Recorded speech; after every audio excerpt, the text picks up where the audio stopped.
So we're really excited to share all the information that we've garnered, and also to facilitate sharing of lots of other information from different entities. So we have a panel presentation for you this morning, and for that we're going to have each of our panelists kind of give a brief presentation, and then we will have some questions, and then open it up to questions from the audience. And I will ask everybody to introduce themselves to start with, but a little bit about myself first. I'm the director of our Public Health Inspections Division with the Department of Public Health and Environment. So I've got a lot of folks from my team over here. Raise your hands, please. My awesome team. Our division deals with not just inspection and regulation of marijuana facilities in the city and county of Denver, but we also have programs in food safety, body art, swimming pools, residential health, syringe access programs, and a number of other different areas. And I will ask my fellow panelists to introduce themselves as well now. Andy? Good morning, I'm Andy Hines. I'm with All Packaging Company here in Denver. We specialize obviously in packaging, and within that child safe packaging for about 70 different brands across the U.S. so far. Also on the ASTM committee for packaging and labeling. Hi, good morning. My name is Dominique Mendiola, and I am the Director of Marijuana Coordination for the Governor's Office. I began my work with the Marijuana Enforcement Division in 2014 as a Deputy Director in Policy and Regulation, and in July was appointed in this new role where I work with all state departments who have a role in marijuana and work on that cross-agency coordination needed to ensure that we are implementing the will of the voters with insurance that we are protecting public health and safety. Good morning, I'm Susan Audino. Thank you for the invitation. This is a dynamite panel. I'm happy to be part of that. Thank you. I'm a chemist. I am chair of the AOAC Cannabis Advisory Panel, chair of the AOAC Cannabis Working Group. I'm on the executive committee for D37 ASTM, and I serve as an advisor of many organizations. So I'm a technical advisor for the Emerald Scientific, a couple of other groups as well. So I'm also an A2LA assessor for 17025 ISO laboratory accreditation, and a consultant. Good morning, my name is Kyle Lambert. I'm with the Colorado Marijuana Enforcement Division. We're an enforcement division in the Department of Revenue here, and we oversee the commercial regulated licensed community here in Colorado. I've been with MED for about 4 years, going on 5 since 2014, and thanks for having us. Happy to be here. Great, thank you, panelists. So as I said, we'll start off with brief presentations from each panelist, and to kick us off here, we'd like to start with Dominique. Great, thank you. As many of us know, Colorado's framework for medical and adult use marijuana is based on the state's constitution, or based in the state's constitution. The constitution provides that marijuana should be regulated in a manner similar to alcohol.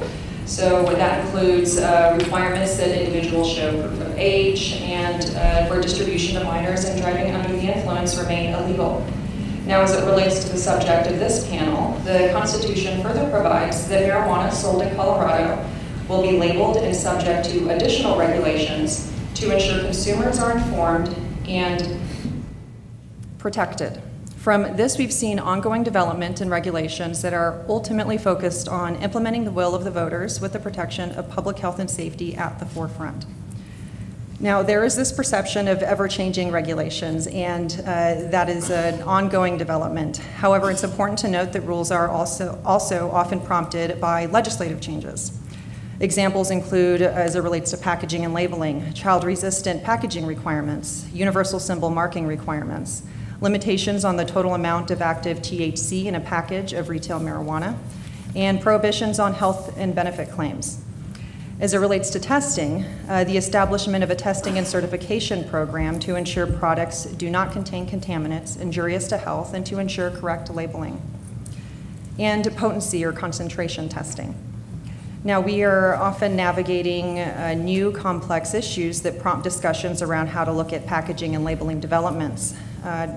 Just this last legislative session, a bill passed that allows businesses to provide limited quantities of samples of marijuana to their employees for purposes of quality control and product development. Tasting rooms is a concept that we've seen in previous legislative sessions that we anticipate we'll see again. And delivery of marijuana, similarly, concepts that we have seen in past sessions and anticipate to see again. And thinking about where hemp fits in, the manufacture and sale of hemp products, and where there may be allowances for sales of hemp-derived products in medical marijuana centers and retail marijuana stores. How do packaging, labeling, and testing requirements apply, or how should they apply to these types of products? Now, as it relates to testing, this is an area of ongoing development. We want to ensure that samples for testing are representative of their batches, and that requirements around the frequency of testing work to protect public health and safety. We also need to think about what is operable for businesses while ensuring science informs the discussion. We need to think about resources needed to have the right expertise engaged in discussions. There are opportunities to bring expertise to the table in stakeholder discussions, but there's also a lot of value in regulators bringing in-house expertise or utilizing independent consultants where you can get an unbiased analysis and opinion. There are also issues around state and local roles where there are areas of statewide concern and also areas where local jurisdictions have provided critical support with public health and safety issues through public health inspections and reporting of issues to the state. So that coordination has been critical. Now, ultimately, the value is with bringing a diverse set of perspectives to the table so that when departments are developing regulations, they are receiving all perspectives and ensuring that this is ultimately a very collaborative process. Thank you. Great, thank you, Dominique. Kyle? Sure. I want to say that's the best picture I've had in a long time, so I appreciate that. Looks like I forgot to send it in. Sorry about that. No problem. I'm with the Marijuana Enforcement Division, and it's a privilege to be up here and be a part of the panel. I do want to acknowledge a lot of several colleagues back there that are really experts in a lot of this stuff. So I get the privilege of being up here and represent them, but feel free to pull them aside and talk to them because there's a lot of good information in the back room as well. I'll try not to hit on too much of what Dominique said. I think being in that regulatory role, Dominique mentioned a lot of, I think, complex things from a regulatory perspective. You could see the legislation that drives a lot of this. Talked about a lot of changes. So thinking about where MEDs come and we talk about bringing in expertise and getting expertise around the table. In the last 12 months at MED, I think it's worth acknowledging that we've brought in, an analytical chemist, we've brought in statistical analysts, we've brought in certified fraud examiners. So I think it just goes to show that there's really a diverse discussion that needs to occur, and this topic specifically of testing, labeling, and packaging is no exception to that. So that stakeholder engagement, when we promulgate rules and try to get all voices at the table, it's so critical to the process. We're talking about industry folks, health professionals, law enforcement, our local partners who are over there, and with Danica. So I just think it's important that we keep that in mind, that how we do this, and when we have the discussions around packaging and labeling, and an expert here next to me that can bring a good perspective, that's who we want at the table. From MED's perspective, when we're talking about good manufacturing practices, testing practices, best practices for packaging and labeling, I think we start with our mission statement. Our mission statement starts, our mission is to promote public safety and reduce public harm. So that's really the perspective we approach the conversation with.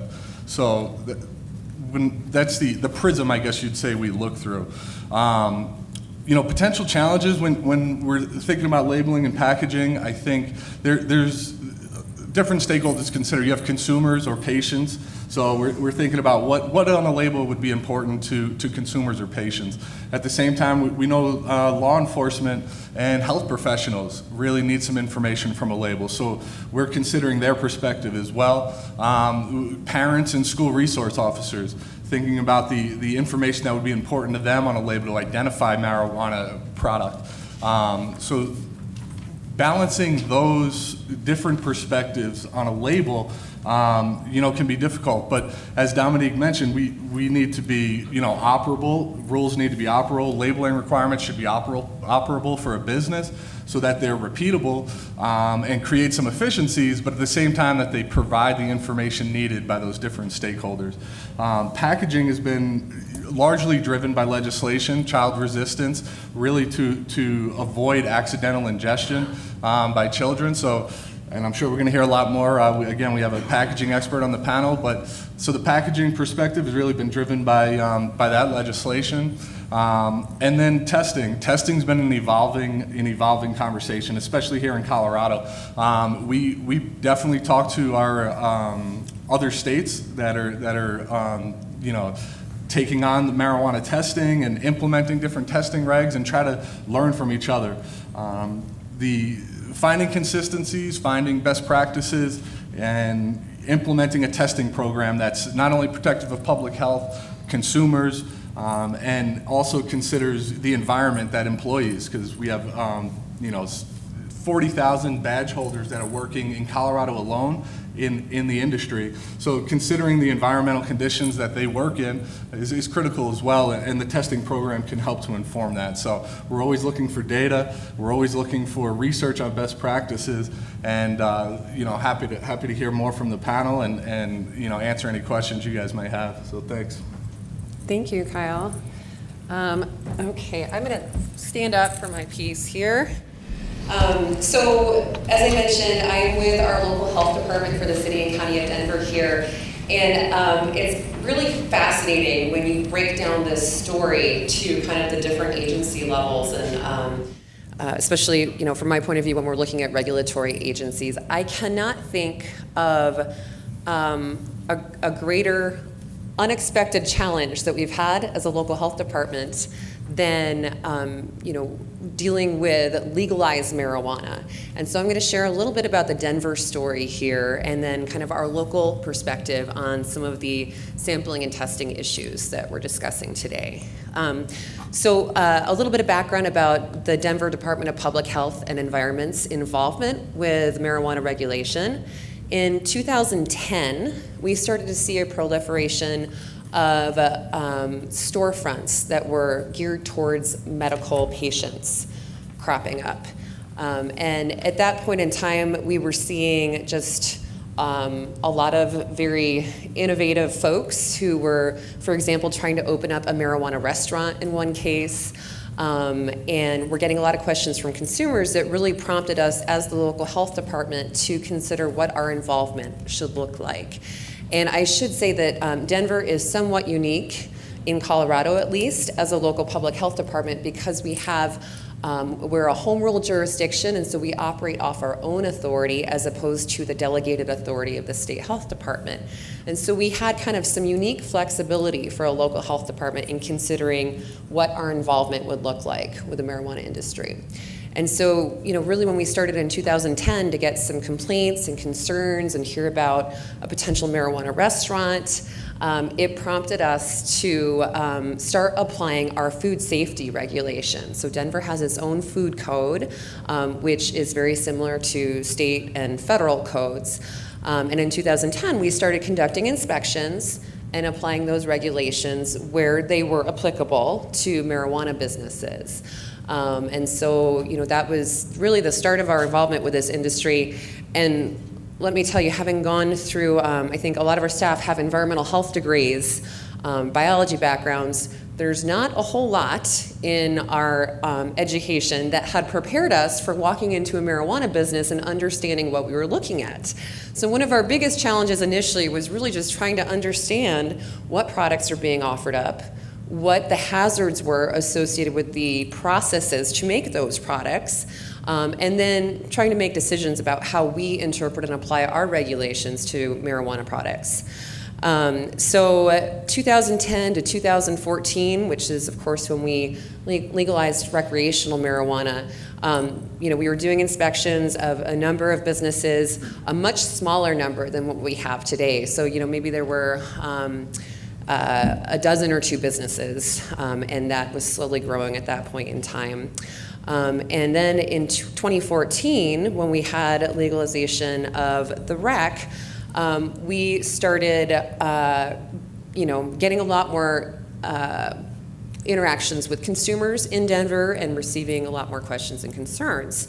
In 2015, we received some concerns about pesticide use in the marijuana industry locally. And up until that point, there had not been much attention given by any regulatory agency to the pesticides that were being used on marijuana.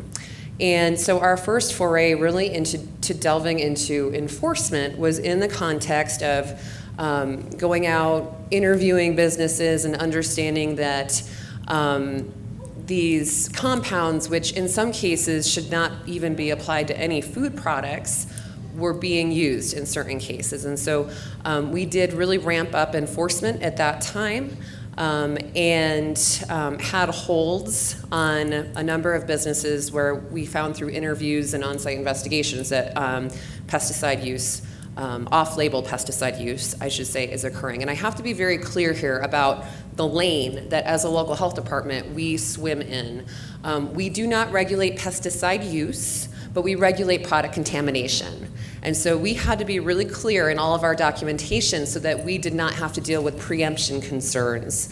So certainly the industry, there were some players in the industry that tried to allege that we were preempting state law and tried to get us out of dealing with that issue. At this point in time, there was no pesticide testing, there was no certification yet for labs.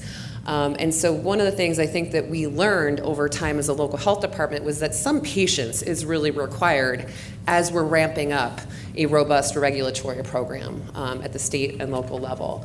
And with all of the innovations that we see with the marijuana industry, Dominique mentioned the regulatory, the reg revision processes and kind of there being the perception of regs constantly changing. This is a really tough industry to keep up with. They're a really innovative industry, which brings a lot of energy and development, which is great, but it can be very challenging as a regulator to understand what types of products that we're dealing with and what the hazards are.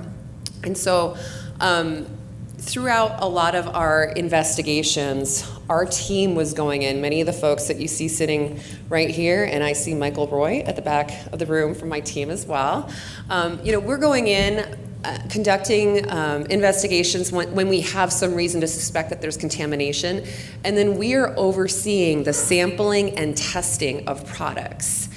And what we found as we were going through investigation after investigation and kind of accumulating this data is that there did seem to be a discrepancy between what we were finding during our investigations and the results through the state-mandated regulatory process, which does not have, for the routine testing that's conducted, there is not regulatory oversight in that there is not a regulator taking that sample and packaging up and sending it to the lab. And so, especially going back, 3 or 4 years at this point, we were seeing a lot of discrepancies and an absence of testing programs being implemented in certain areas, such as with pesticides. And so, certainly I think that as we have other states coming online with legal marijuana, there is a lot that can be built off of and learned from all the existing states, developing some of the certification programs in labs. I mean, that has been such a huge endeavor and focus of our state partners, and what a huge thing to have to do from scratch when we don't have any precedent. We don't have analytical processes for analyzing concentrates.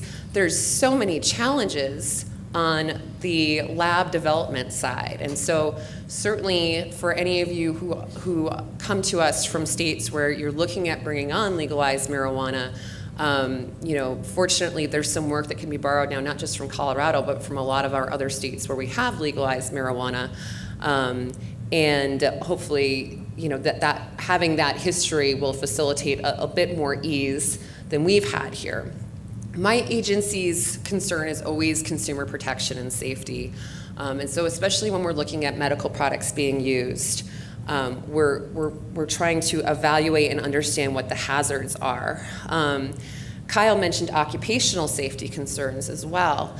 And again, for any other local regulators out there, occupational safety can be informed through some of the testing findings. But for our particular agency, and as probably with a lot of other agencies, it's our top concern that we are understanding what the hazards are when we send folks into marijuana businesses, especially cultivation facilities, and that we are properly equipping them with PPE, and that we're not going in and contaminating grows. That's another really important piece. We don't want to be tracking in mites or mold contaminants. I feel that we have a lot of the success that we've had, not just in Denver, in Colorado, has to do with the relationships with our state partners and the opportunities to have dialogues about where we're seeing gaps. And so we've had a really robust, great dialogue over the last couple years and continue to do so about how we can bridge some of those gaps. We were thrilled to see the Marijuana Enforcement Division bring online a random sampling and testing program, I think almost 2 years ago now. We continue to evaluate whether in Denver we should promulgate some local health regulations that would provide a little bit more specificity for the businesses that we're working with, and what role sampling and testing should have in those regulations. I know I'm kind of going over my time here, so I'm going to wrap up my comments quickly so I can pass it along to our other speakers. But the last thing I want to discuss is in Denver, we are working on developing the methodology for a baseline study to understand what products on the shelves look like. Because right now, the required testing that's conducted does not really address the state of products when they're on the shelf. So most of the testing that's required, for the plant material is after harvest. And what we've come to realize is that there's a lot that can happen to that plant material and the derived products between when harvest occurs and when that product is purchased by a consumer. And so we have some funding that we have secured so that we can go and actually get a really good baseline of what the concerns could be from a pesticide contamination standpoint, from a microbial contamination standpoint, because that data we really don't have yet. So we are really excited. We expect to be moving forward with that sometime in the next few months, and hopefully we'll have some exciting results to share within at some point next year. So with that, I will turn it over to our next speaker on our list, who is Andy. Thank you. Good morning, everybody. Friday morning after cocktail hour, I get it. See, I do have some slides I want to share, assuming I can figure it all out. So thanks for having me. It's great to be on this panel. I will tell you, I'm going to go slow. I've got 94 slides. And the reason for this is as I speak right now, the moving trucks are at my house, and I want to be here as long as I can. So sorry to do that to you. I'm going to be here all day. So seriously, thank you for having me. I mentioned in my introduction that I'm with a local packaging company. It's a privately held company, been around since 1946. In our mainstream business, we do packaging for about 300 consumer packaged goods companies across North America. But about 5 years ago, 6 years ago, maybe a little longer, we began to do packaging work for a number of cannabis companies. And it's been an interesting journey, and I'll share some of that with you. We do today, I think, approximately 70 brands, what I'll call the non-mainstream brands of our business. Yesterday, when Michael Hartman, the Department of Revenue, mentioned that His department focused on cannabis is about 10% of his total resource and a little less than 1% of the revenue. I felt his pain because as we've gone down this journey, especially getting to child-resistant packaging, we were allocating almost 50% of our resources as a company to what was 2% of our revenue. Not a great business model, but it certainly has come a long ways. I also just want to mention that a year ago, a little more than a year ago, ASTM committee, they call D37, chartered a technical group for packaging and labeling standards, and I chair that group, and that too has been an interesting journey and a lot of learning. So I want to share some of that with you today as we move forward.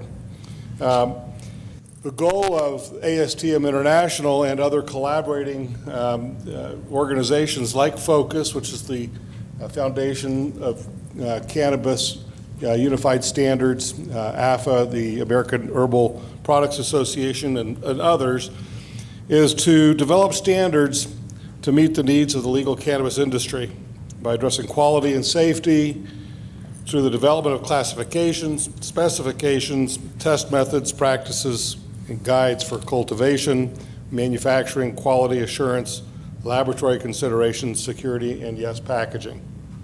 My committee's been working for the last year to establish a set of global standards, designed for use by regulatory and policymaking authorities, providing guidance, as you can see, on how to package and label consumer resin products in a manner that prevents contamination and promotes prevention of accidental and improper consumption. So consumer resin cannabis products. I'm the joker that at the end of the first session yesterday asked Eric Costin of Canada about their transition of the use of the word marijuana to cannabis. Put him on the spot and he wouldn't answer. I don't know if you noticed that. I couldn't resist asking, because my committee also struggled with terminology. In fact, we took it several steps further and we debated ad nauseum how to best label our work, settling on making our standards specific to consumer resin cannabis products. At the risk of stating the obvious, we didn't want anyone to think the standard or the scope of our work applied to fiber or other hemp-based products. So I will keep my comments relatively short here. I'm going to give you a quick summary of what's in the standard. You'll see a lot of consistency with what's in current state regulations, especially here in Colorado.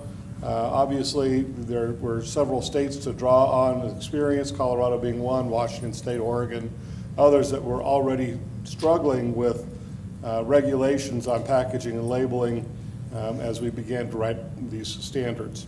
By the way, do we have any brand owners in the room, manufacturers in the room? Any brand owners? Great, this is awesome. I'm in my third career. I'm not a millennial, you might have noticed. But I started my career at Procter & Gamble. So I'm a traditional consumer packaged goods marketing guy, brand guy.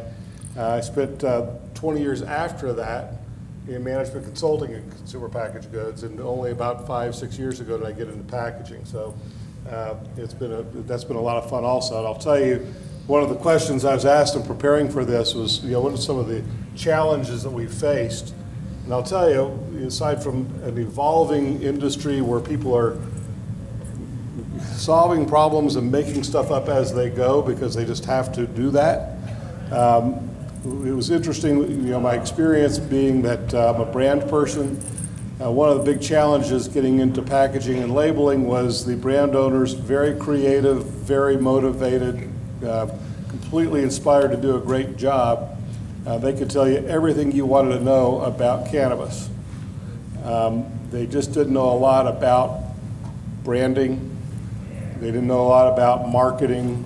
They didn't know anything about retail operations. And that's really evolved considerably the last 2 years in particular here in Colorado.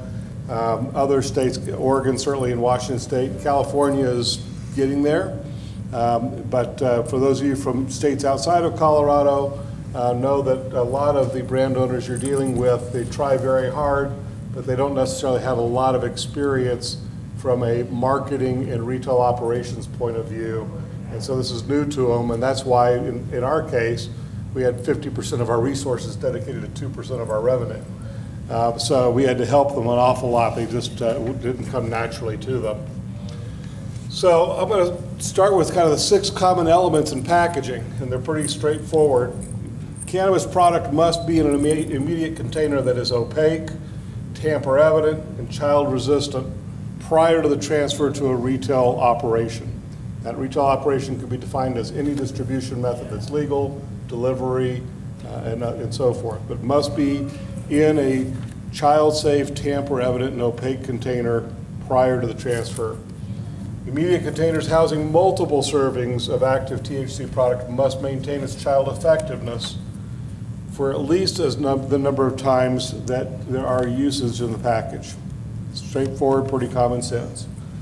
What I'll call variable weight product, this is product that's weighed and measured and put into an immediate container at the retail operation. It must be placed in an opaque, child-safe, child-resistant container or exit package prior to the transfer to consumer. And I'll combine consumer with medical users and authorized caregivers. Immediate containers should be tested and certified per the requirements established by a properly accredited and recognized authority. So in the United States, we follow what all pharmaceutical companies follow, which is the Code of Federal Regulations, part of the Poison Prevention Act of 1970, also known as 16 CFR Code of Federal Regulations, Title 1700. It's different in other countries, and since ASTM is a global organization, we say we follow an accredited agency like this, but everybody should be following something that is tested and accredited. Just I think many of you may know this, but there is no government agency that does certification. There's a requirement, this is across all pharmaceuticals in the United States for sure, but there's the expectation is that our pharmaceutical product will follow this testing methodology to ensure child resistance and senior-friendly packaging. And it's up to the packaging company to follow those protocols and have that certification done by an accredited testing organization, third party, so that we can stand proudly and say we have done our homework, we are sure that this is child safe, and God forbid if we ever end up in court, we would have, and we do have a stack about this thick of all of the testing records and all the videotapes of all the testing that took place to show that we went through the rigor required to know and have the confidence, be able to sleep well at night that what we produce is actually child resistant. Number 5, the immediate and secondary containers should not expose the product to any toxic or harmful contaminants. And then the last thing that's pretty common here is if you use any kind of film wrapper to maintain freshness or to prevent odor leaching, you can do that, but that's not considered the immediate container. It still needs to be in a child-resistant immediate container.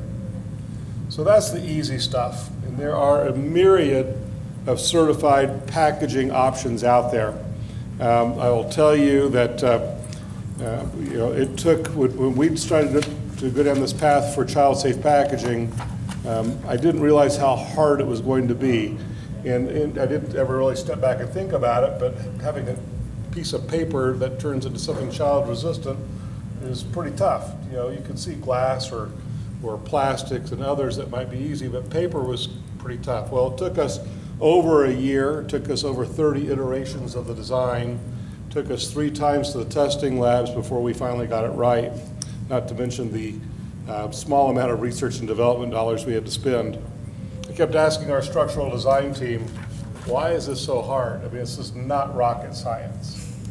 And then I realized that actually designing packaging for the aerospace industry is much easier. They prefer plain packaging. Didn't think you'd get packaging humor. If you want to impress your friends and family tonight at the cocktail party, try a different joke. Let's move on to labeling. And so, relatively speaking, this is where things get really complicated. Packaging's pretty easy. You're either child resistant or you're not. You either complied and passed the testing or you haven't.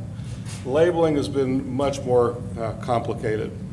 So I'm going to try to keep it simple. I said there's kind of 4 common elements, but I'm taking a lot of liberties here with the number 4. First, you'll see that all prepackaged products must be labeled prior to the transfer to the retail operation.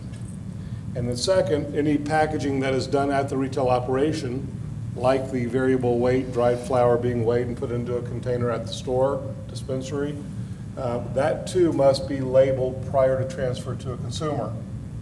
Okay, so those are kind of the general requirements. Those 2 things have to happen. There are a number of items that are required to be on a label. You'll see I've consolidated a bunch here, but I'll briefly go item identification. Some of these are just absolutely common sense. The universal symbol, and you'll see I have ... there. I'm not a Twitter guy, but universal symbol has been interesting because every state has their own universal symbol. And so it's something that's causing some consternation. Warning statements on the label, license numbers, addresses, of course, product harvest, batch lot numbers, date of manufacturer, net contents by weight or volume and serving size, an ingredient list, nutritional fact panel for edibles, and potency statements, instructions for how to use it, and of course, contaminant testing information. And then there are things that are prohibited from being on labels, and this is pretty much across the board in almost every jurisdiction that has regulation established already. You can't make false, misleading statements. You can't make health claims unless there's a governing agency that has tested scientifically that the product in that package does meet some health benefit. Cannot use graphics designed to appeal to children, including cartoon characters or similar images, and no use of the word candy or candies. So I'm going to close with what are the advancements and challenges that we've been faced with. One, on the advancement side, there are a lot of child-resistant options out there today, and every day it seems there are more and more being brought to market. That's certainly an enormous improvement from where we were just 2 or 3 years ago. And then you've got organizations like ASTM. This is not really an ASTM commercial, but so be it. But you've got organizations that have made a lot of progress in helping to create some synergy in building safety and public health guidelines. So that's what we're providing as guidelines. On the challenges side, these are things everybody's heard about and hear about daily. One is the density of the information required on a label is daunting.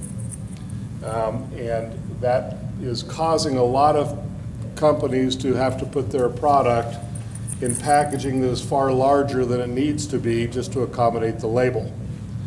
And so, of course, that leads to increased cost, increased waste, and potentially having a negative impact on the environment. And the last one is probably the biggest, and the biggest opportunity that we as an industry have.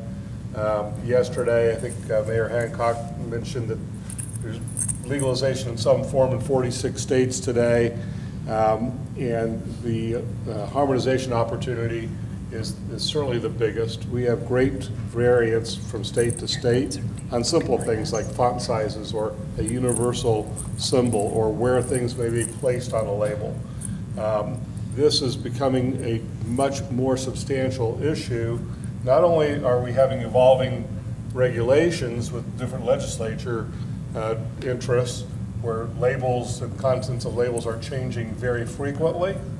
And by the way, what that leads to are companies that are hesitant to order more efficient, longer production runs of labels. They're afraid to do it because they think that the next change of label content is coming and they'll have a bunch of obsolete packaging.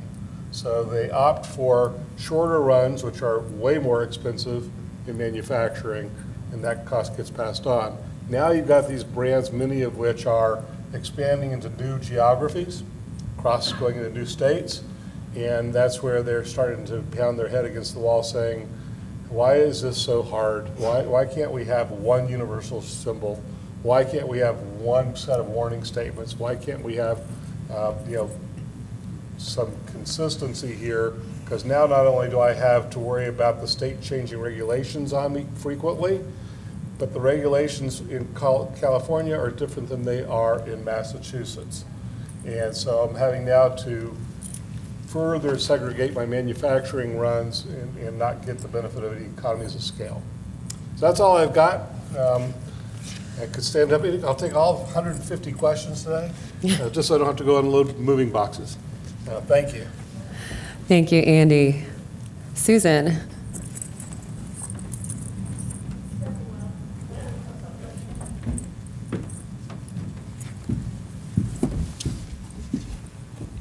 Good morning. How are you?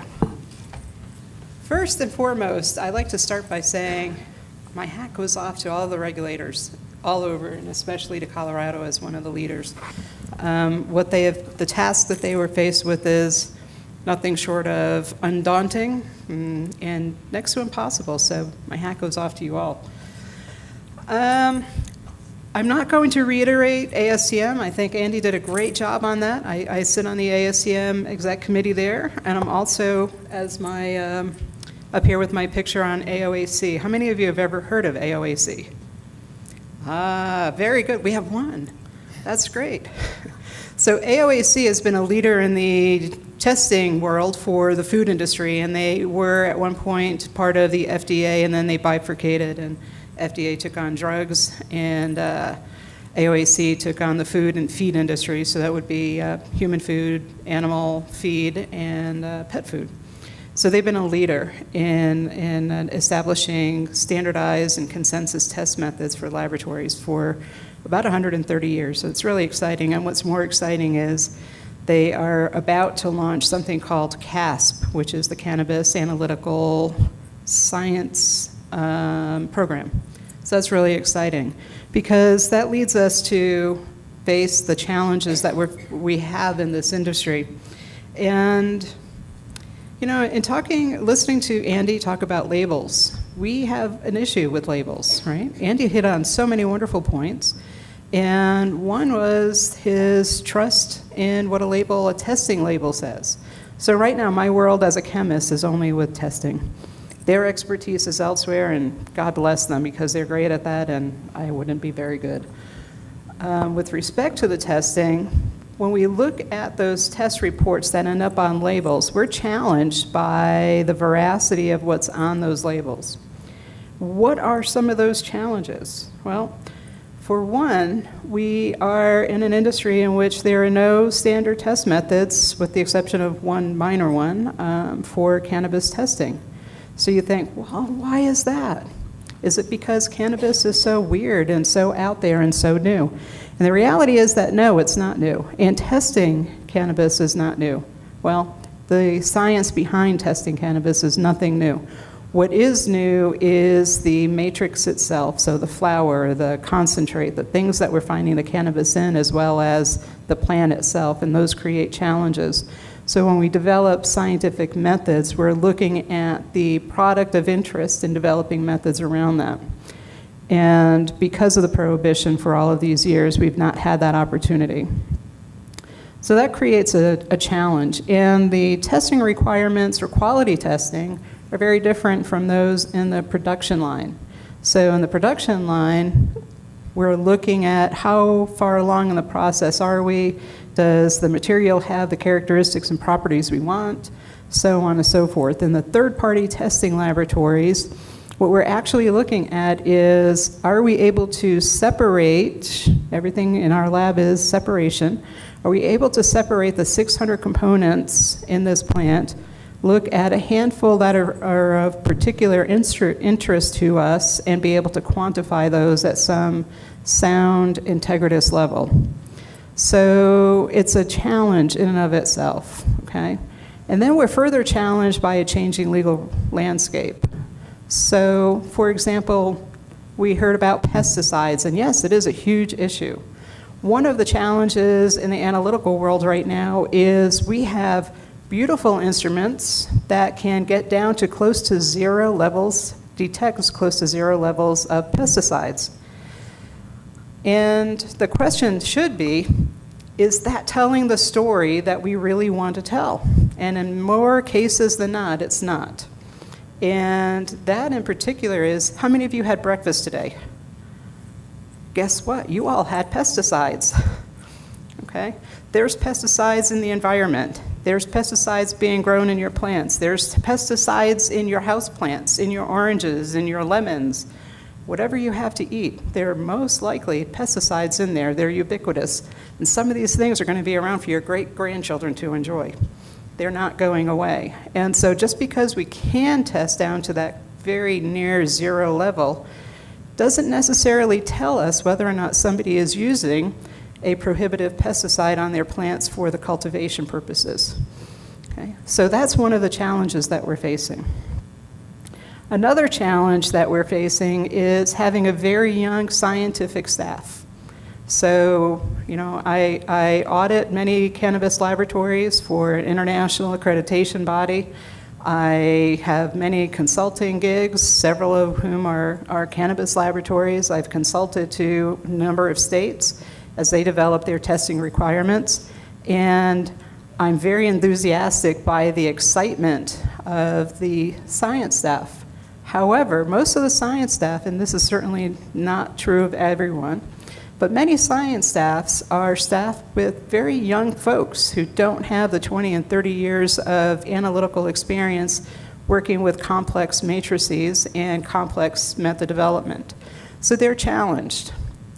And there may not be all the resources out there for them to develop the skills that they need in a rapidly growing industry, because I hear from everybody, the science is great, but right now I have a high customer load that I need to address. If I don't meet my customer needs, then I'm not going to have the income, I'm not going to have the money to pay my science staff.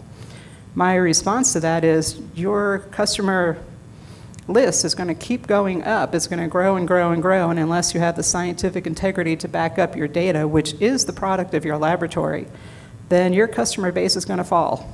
And then you're going to have a challenge getting that back. So I think we're beginning to see that happen, and I think attrition, natural attrition is happening, is occurring, so that some of the good labs are beginning to thrive, and some of the maybe not so good labs are beginning to realize that they're in a little bit over their heads. So we have big challenges in the analytical world. We don't have standard test methods, which means that when we have a label that indicates testing has occurred, we don't have a referee lab. We don't have reference methods that we can go to. It means that when people say, hey, Dr. Audino, I just tested my sample at 3 different labs and got 3 entirely different results. How do I know which one is right and which one is wrong? My answer is, you know, they may all be right and they may all be wrong. You're not giving me enough information. It completely depends on the instrument that was used and the method that was used, but I cannot go back in and test and get an independent answer using a standard test method because they don't exist just yet. So the false claims end up happening on some of these labels, which are really interesting. We're finding on labels, so fortunately the FDA has stepped in and have removed some products from the shelves that have made false label claims, and that's a good thing. We also have, it's very interesting. I go into dispensaries all over the place, and I pick up products, and I start reading the labels and say, gee, I don't really understand. What do all these numbers and letters mean? This is all new to me. And I got some pretty wild results. So one answer was, well, you know, the THC is what you're really interested in, and the THCA, well, that's just the weight of the bag. So we're further challenged by people actually using the products and using the labels and not in all cases understanding what that means. So I think I just want to finish up by saying that I was delighted to hear that and delighted to know that Colorado requires third-party testing, and they require those third-party testing labs to be accredited. Accreditation is very different from certification. Accreditation is the attestation by a third party, an external third party, as to a laboratory's technical competence to perform the stated testing that they claim to be doing. So that's about all that I have at the moment. Thank you very much. Thank you, Susan. Okay, so we do have a handful of questions that we're going to kick it off with, and then we'll open it up to the audience's question. I think we'll start off pretty high level here. How can we get all state agencies in the country aligned when it comes to labeling requirements? Sure, I can start things off. Great. Well, some of the efforts that the state has made to find alignment is through engagement with our state partners, Washington, Oregon, Alaska. Recently, we met with a number of states, both adult use and medical, to talk about challenges and explore areas where we can find alignment, and touched on just the issues that came up in some of the presentations this morning, including a truly universal symbol. What would we need to do to engage with stakeholders and work with one another to identify a universal symbol that works for all states, or at least get to a point where we can work with a few states to adopt the same symbol, and then move forward from there and find opportunities to expand. So this is an ongoing process and something that our state is very much focused on.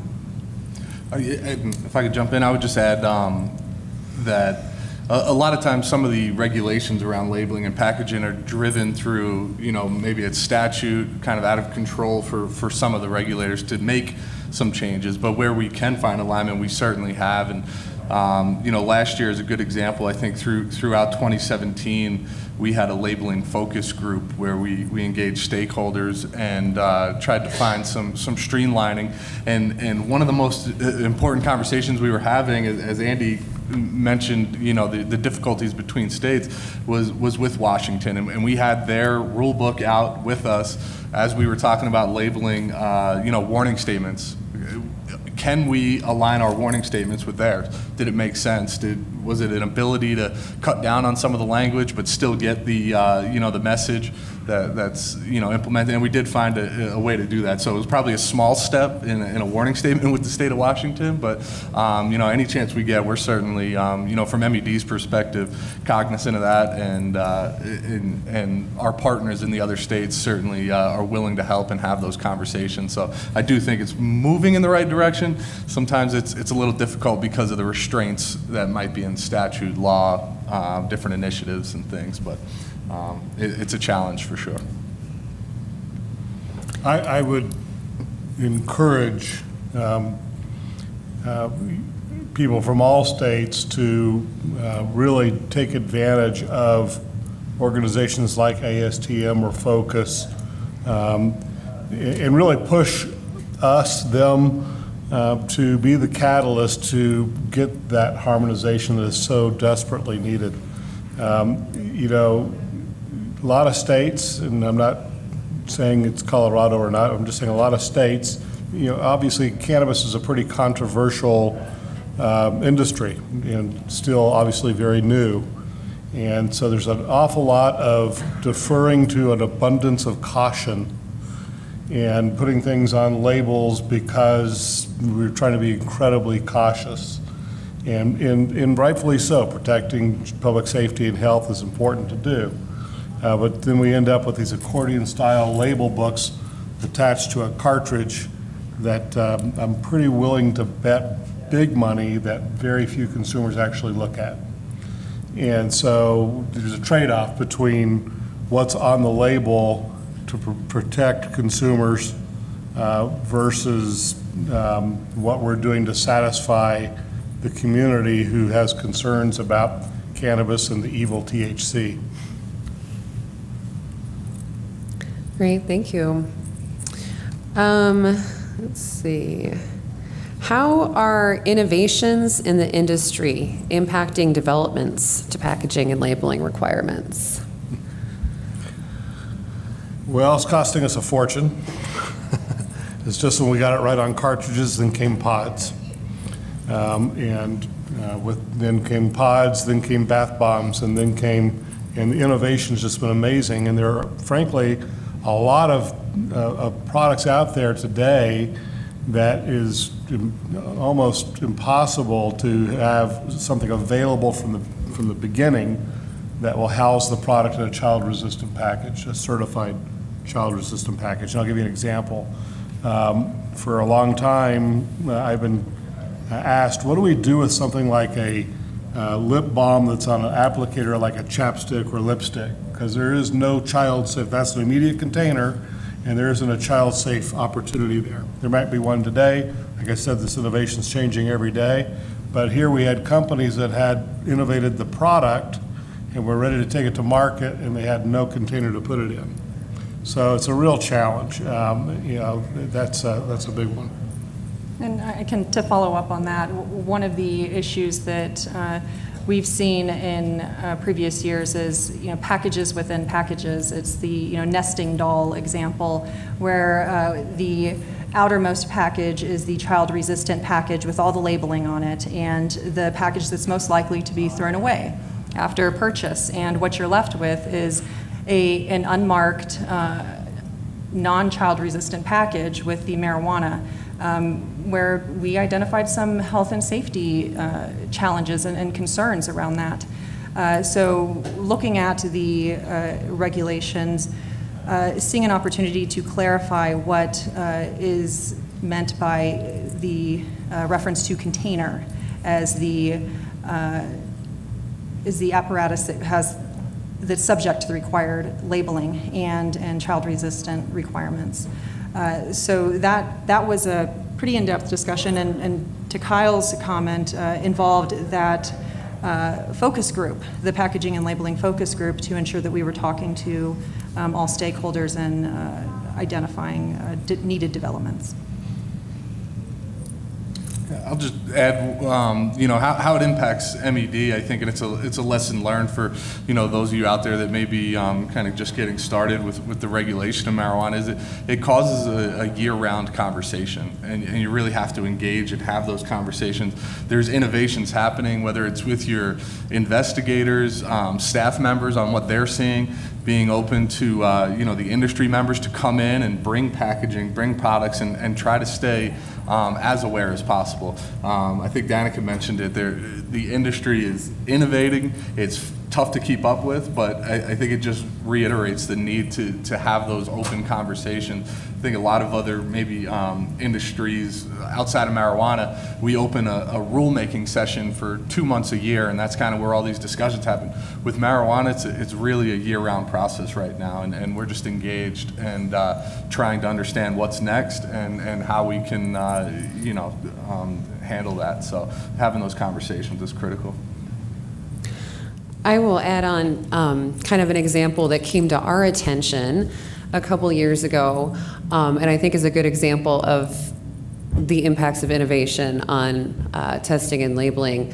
Vaped marijuana products did not have a requirement to disclose the added ingredients, because I think when we started, at the state level conceptualizing what regulations look like, there wasn't an awareness that we might have vaping products with a bunch of flavor additives in there. And so, as a consumer, if I'm purchasing a vaping product, there was no reference to, added terpenes, added flavors. There wouldn't be an ingredient list at all. And again, that's just because, we didn't have on our radar, I think, that would be a factor and that those would have to be disclosed. So that's an example of where, we play this little game of catch up where we identify something in the industry that just hasn't been on the radar of regulators and then have to make some changes to address that. And Danica, other products that we have seen, and this is subject to current rulemaking, are additional or evaluating any needs for specific testing and packaging and labeling requirements around new developed products like nasal sprays and inhalers and suppositories, products that go beyond the types of products that can just be smoked or eaten. So it's really critical that we engage with stakeholders around these issues to ensure that we're continuing to protect public health and safety. So I look at labels a little bit differently, right? They're expert at what they do, and that's great. As a scientist, what I look at is, let's say, a chocolate bar. And let's say your chocolate bar has pips, right? So perhaps you have 10 milligrams of THC in your bar, and then each pip, therefore, should have 1 milligram of THC. So one of the analytical challenges of two in particular, the first one is how much THC is actually in that chocolate bar, and that would give us our total amount. The second challenge is how can we be assured that that 10 milligrams is equally and homogeneously distributed around that that entire bar? So does one pip really have just one of those 10 milligrams of THC?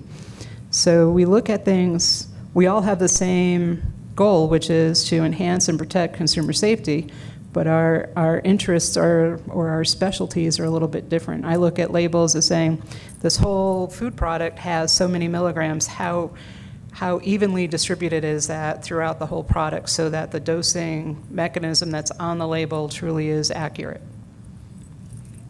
And just to add one other piece, it's something that you won't find on labels for products are hazards that might be tied to the hardware that might come with a product. So for a vaporization device, right now, and please correct me if I'm wrong, panelists, there's not a whole lot of evaluation of these vaporization devices, many of which are, being manufactured in China and purchased. And, questions like, are the solders that are used in these devices presenting any hazards or any of the other materials? And so that's something that, as a consumer going out and picking up a product, you wouldn't really expect to see anything on a label that pertains to that. But probably most consumers would not conceptualize, that those are questions that need to be asked about the safety of the hardware there. Okay, this is probably for our state folks here, what are the latest updates around testing, packaging, and labeling requirements in Colorado, and what prompted them? Well, I can speak to some developments, and Kyle, you can back me up here. Some legislative developments include requirements for labs to be ISO accredited. Current rulemaking includes heavy metal testing requirements, including or specifically taking into account metals that come from or that are highly toxic, injurious to health if ingested, so lead, arsenic, mercury. Also, prior rulemaking noted an intention to explore implementation of a statistical sampling model for purposes of developing requirements around sampling and testing. For packaging and labeling, I mentioned the clarification of the meaning of container and establishing a definition for marketing layer to determine and distinguish between labeling requirements for that innermost container and what can be, to provide some flexibility for businesses, what labels can be added to that marketing layer instead of the innermost container. Regulations distinguish between labeling requirements for marijuana transferred to their end location, so the center or store, and marijuana transferred between businesses prior to that final destination to the center or store. And implementation of House Bill 1259. I mentioned the bill that allows for samples to be provided to employees. This required consideration of packaging and labeling requirements for samples given to these employees. I cannot add anything Drop there. the She mic. got it. Okay, one more question here, and then we'll open it up to your questions. Why do cannabis products that are not activated, why are they required to be packaged in certified child-resistant packaging? For example, flour and pre-rolls pose no risk to children until and unless they are heated for activation, and then we see that decarboxylation to have available THC. Me? Well, I think one of the challenges there is not having, and Kyle, correct me if this is inaccurate, but not having a system for tracking and distinguishing between those products that are active and inactive. And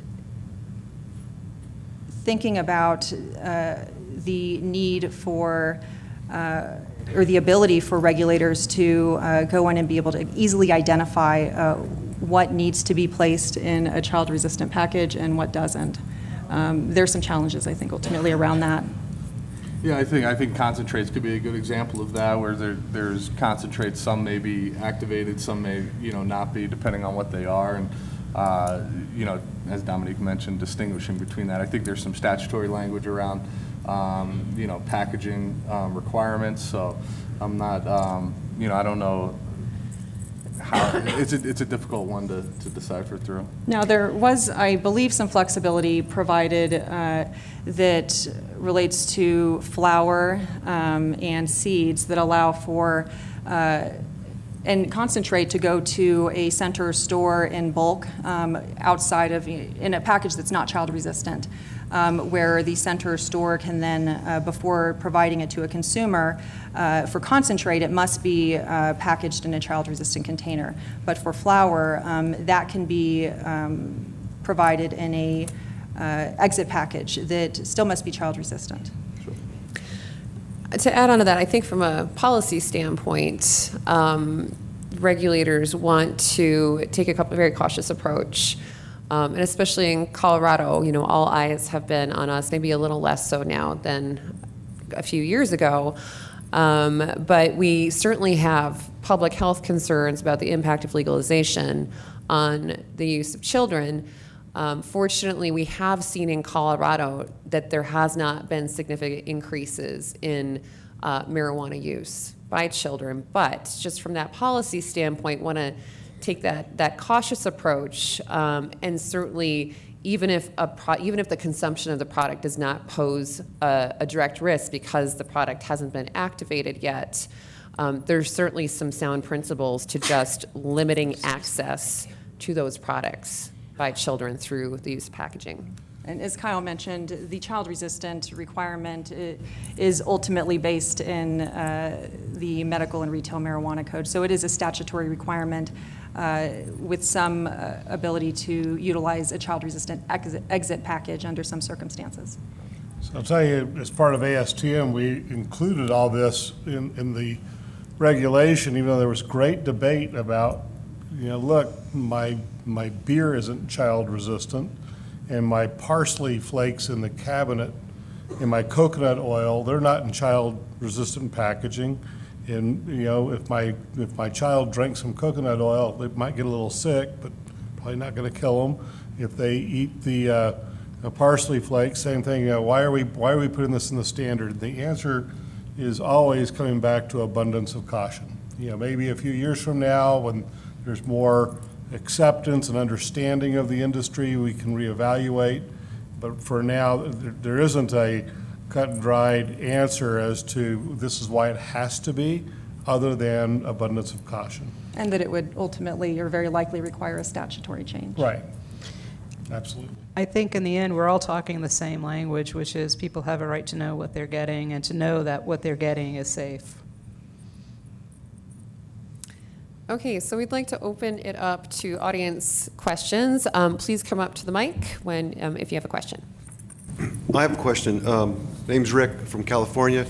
We're getting ready to permit a variety of uses, some manufacturing, some cultivation, some dispensaries. One of the uses is a micro business. And in a micro business in California, it has three things going on, maybe manufacturing, maybe cultivation, and then maybe a dispensary. My question to you is, where does all this packaging and labeling take place? Does it happen within, like a micro business, before it goes from, they're doing some cultivation and they're manufacturing product, it has to get tested before it gets packaged. So where should we be assuming when we're reviewing from a building standpoint or from a land use standpoint, how much space needs to be dedicated to this packaging and labeling process? If it's not within that building, what other things do we need to think about in terms of if it has to be taken to another site off, in a different location and then brought back, what goes on there with this packaging and testing process and labeling process? I can speak from the Colorado perspective. It's really driven by our regulations. There's certain requirements for different types of product at the point of transfer. So say if a cultivation is transferring their product to a manufacturing facility, there's certain requirements that need to be met as far as packaging and labeling. Now, in that circumstance, there's the allowance for bulk type transfers. So, you know, I don't know, Tupperware containers, big, you know, bags, things like that. But they do have to be affixed with a label that has certain requirements. And then beyond that, a manufacturer, here in Colorado, the manufacturer that's producing edibles must have those edibles in child-resistant, ready-for-sale packaging prior to leaving the manufacturing facility. So that would be an example of a manufacturer needs to have the space here in Colorado to be able to package and label as though it's ready for sale to a consumer before it leaves its facility. So I think a lot of it is driven by what the regulations, you know, say, and depending on the type of product and the facility and where it is in the process would determine what type of packaging and labeling must occur and how much room is needed. Looks like he's got a follow-up, though. Uh-oh. And that's the scary part for me, is the manufacturer has to package it, but I didn't hear anything about where it got tested. So it's packaged and ready for consumption, but I didn't hear where the testing took place. Yeah, I apologize. So how do we know? Yeah, the testing for the manufacturer would take place at the batch level, essentially prior to package ready for sale. So they would submit a sample to a testing facility from the manufacturer. When they get their test results and have passed, more than likely that's the point where they're packaging for ready for sale to ship it to a retail outlet. Okay, and then so, California requires the testing laboratory to go out and do the sampling. Whether that sampling is bulk flower sampling or prepackaged, they have two different requirements. If you're sampling flour, then you follow this SOP, this procedure or this methodology. And if you're sampling prepackaged materials, then you have to follow something else to enhance the homogeneity or randomness of it. so I have one other question separate. I went and did the tour of one of the facilities and saw them making the little gummies. And your point was kind of interesting. When you do the testing on this gummy, I mean, you don't know if the THC or whatever is in there is equally dispersed in there. So if somebody cuts that gummy up into different, you know, serving sizes, you know, I'm used to buying a pack of Skittles and it says this is 2 servings per container. I eat the whole thing. So, you know, I've eaten 2 servings. How do we know when we label, are the consumer's going to know what is an appropriate serving size for a blunt, a joint, a gummy, you know, one of the drinks? Is that all going into your labeling? I mean, is there protections there for the consumer? Yeah, here in Colorado, and Dominique can add in here, for edible products, you do have to have a total THC or potency and then a potency per serving. So there are labeling requirements around that. And also, when you look at your gummies, there are 2 different ways to enhance that gummy with marijuana. One is to infuse it into a gummy and create the gummy with the marijuana in there. The other is to buy bulk gummy bears and coat them with a marijuana-type sugar.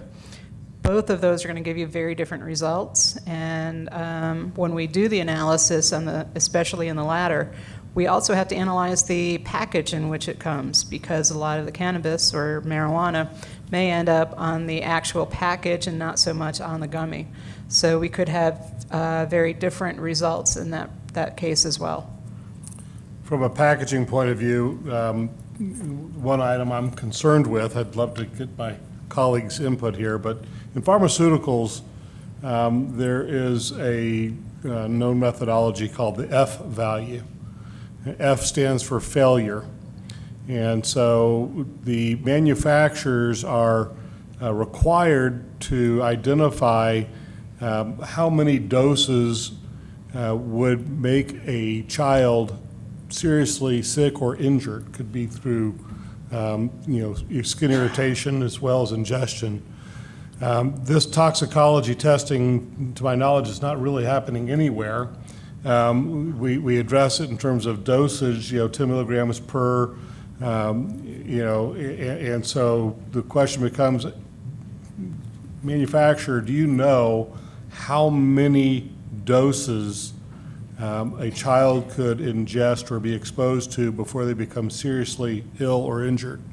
So that's a pharmaceutical standard where the packaging then has to have an F value. So if the most significant or stringent is an F value of 1, where the manufacturer says if they have more than 1, there's a likelihood they're going to get sick or injured.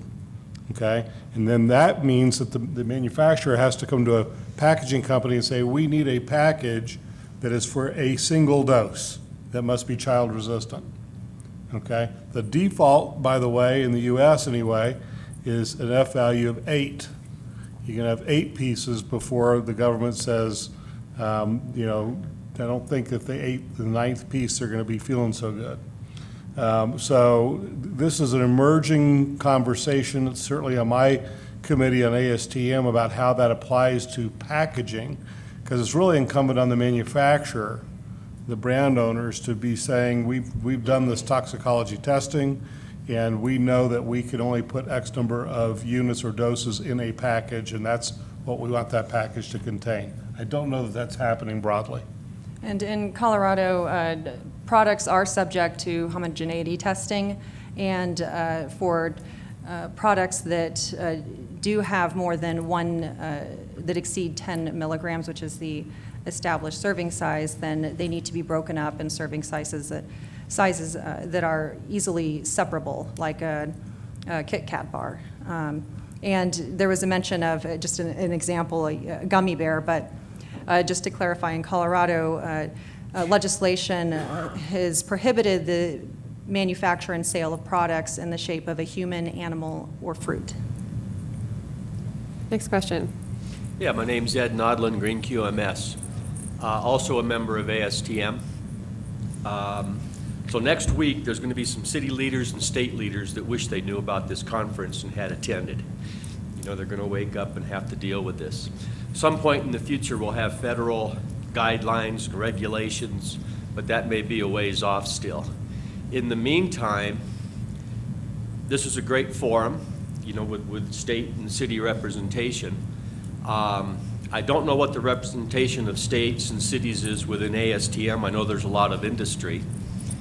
Is there an association where state leaders can come together to start working on common standards? Should one be created? Is this symposium something that should merge into that? Is ASTM the place to do that? What do you see as a way to go forward and sort of bring all the states together and get some alignment? Okay, I'd like to respond to that. One of the things that we've seen in the last few years is groups popping up all over the place looking to become the central location for the cannabis standards. We have NCIA, NACB, ASTM, AOAC, AOS, AOCS. There are many, many, many more. I have been hoping that all of these organizations are able to recognize work that has already been done and not reinvent the wheel. In some cases, they are reinventing a wheel, and in some of those cases, those wheels are square.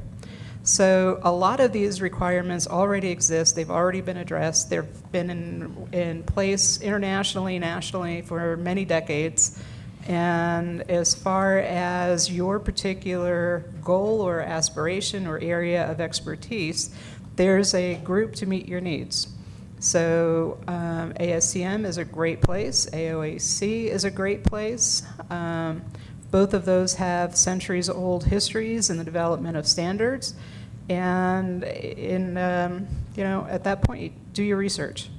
But if we start up yet another standards formation or another standards group, then we're going to have another obstacle in our way.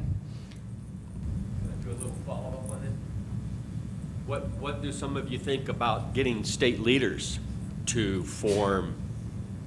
Many of them are already involved in a lot of these organizations. And I would add, there's an ongoing dialogue between state leaders, and I can assure you that we, are trying to figure those things out and the details of that. But as a little bit more of an informal process right now, there's state leaders across the country and internationally that are discussing on a daily basis. So I'd assure you, there's steps in that direction for sure. I might suggest that I've had exposure to the work that's going on in lots of states. I'm not being partial here, and I also mean no disrespect to members of the group in the audience here outside of the state of from outside of the state of Colorado. But my viewpoint is that Colorado has really been the model to follow. They've done it right. They certainly, it's evolved. It's a living and breathing thing, but they've done it right. And in Oregon and Washington State and others have done a great job too. But I would say, Colorado, you guys should monetize your intellectual properties here, because I'm sure your phone rings daily and your email box is full daily from people from other jurisdictions asking for counsel. But yeah, I think, Ed, I think you're right. I think that even ASTM, we ought to be, if we don't have representation from all of the states, we should be recruiting them to be on that committee so that we can have a central place to come up with things like universal symbols and font sizes and colors, things of that nature. And while Colorado has been considered the national regulatory leader, there are certainly lessons learned that I think are valuable to other states. Next question. Hi, I'm Travis Swan. I'm with the Tulsa Health Department. Oklahoma is just starting its medical program, and my question is for you, Danica. You had mentioned that you guys inspect food establishments, and I have kind of a two-part question. And with your home rule, this may have been a little easier to deal with. Did you guys have to adjust your definitions of what food was or what incidental sales encapsulated to take in factors of products like sublingual drops or vaping products or waxes, balms? And then the second one, how do you guys manage the inspection process with food and marijuana? Like at a manufacturing facility, does the revenue or marijuana division inspect the marijuana aspects and you guys inspect the food aspects, or is it a combination, or is it is one department do all of it? Yeah, good question. So we initially did not adjust any definitions or authority. We have some very broad health authority here within our municipal code that allows us to really take any measures necessary to protect public health and well-being. And so our initial involvement especially with pesticides, was on that broad authority. Backing up a few years prior to that, when we first started doing those inspections with our food safety regulations, our definition for food, while it did not call out or mention marijuana, really referenced anything that's consumed, that's ingested. And so we did end up updating our definition of food and marijuana to explicitly include, our definition for food in 2014 to explicitly address marijuana. But fortunately, we were able to, start the work without those definitions being made. I should also say that we were not challenged on that particular point either by the industry. So had we been, I guess it's anybody's guess as to how that would have played out. But that broad definition that we had really did provide us with some backing. In terms of how inspections are conducted by our local health department here, when we go in to conduct an inspection, we're really looking at the whole facility. So we're not restricting ourselves to just looking at food, but we do have limits in our authority.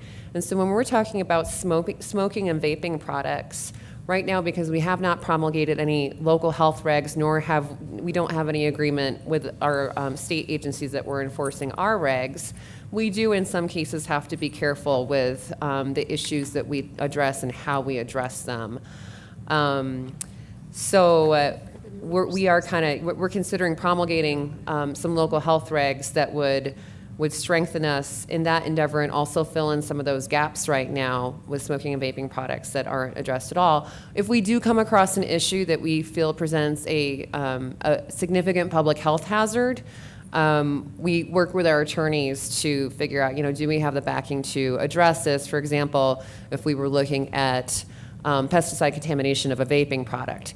You know, with a ingestible food type product, we very clearly have authority. With a smoking or vaping product, we have to make sure that we have that argument well laid out before we take on an issue.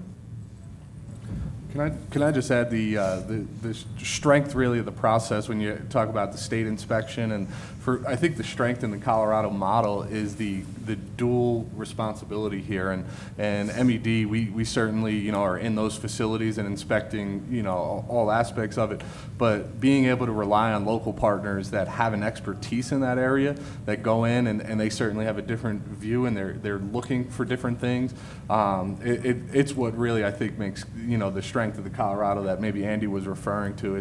It's in those type of processes and having that overlapping, structure from state and local officials. So. Well, I've also been impressed with your collaboration with actual testing facilities and grow facilities. I think that has a huge place and reason for your success, for the success of Colorado, because it's embracing, not exclusionary. So we are at time, but let's do one last question real quick, and then our panelists may be around afterwards for questions that you didn't get the chance to ask. Yes? Okay, great, thanks. My name is Lindsay Robles. I'm with Health Canada. So I want to thank you all for welcoming us to the symposium and for this panel in particular. Been very informative and useful. Kyle, look forward to meeting with you and your team later this afternoon. So Andy, I won't elaborate on my boss's comments on the evolution of the marijuana to cannabis and all that, but I will elaborate on one of the things he was saying about our sort of dual public policy objectives, which is public health, particularly reducing youth consumption. But there's this other objective, which is displacing the black market. So I'm just trying to think about packaging, right? Where, on our packaging, I don't know if you've seen the packaging up in Canada, but there's a lot of warning. It's like really, black boxes with bright yellow warning, and one little corner for any sort of brand symbols or anything like that. So I know we got a lot of flack for that from the industry. So there's been a big focus on the sort of the public health warning side of things. But there's this other side of it, which is trying to sort of indicate to consumers that this is legal product. And so one mechanism that we have is a stamp. It's a tax stamp. So it's proving that the excise stamp has been paid and is applied to the package, and it's applied in such a way that it can only be broken if you sort of open the package. And so part of our challenge is to communicate that to consumers and to Canadians that unless you see that stamp, it's not legal product. So I'm just wondering if that is an objective up here too. Are there any symbols that not only warn about the health risk, but also indicate that this is legal product? Because in the non-regulated or illegal market, there's some really fancy packaging that looks, really sophisticated, and probably more sophisticated than our legal packaging in some ways. So is there any consideration in that up here? I mean, for us, that's where the universal symbol really comes into play, and not just on the packaging itself, but if we're talking about infused products, that universal symbol needs to be marked on the product so that when it's outside of its packaging, it's still identified as marijuana and something that was obtained in the commercial regulated market. And I don't know that we've seen a lot of competition between black market. I may be ignorant here, but that hasn't come kind of up with our office at least. And there are some features and characteristics of labels where the facility of origination for the cultivation has, there's kind of this standardized number that appears. And not that somebody couldn't come up with something that mimicked that, but there is some level of accountability there because you have all the information on that label to trace it back to the manufacturer. So perhaps that is another kind of somewhat controlling factor as well. So we are at time, and I certainly don't want to interfere with the 30-minute, 27-minute break that you have ahead of you here.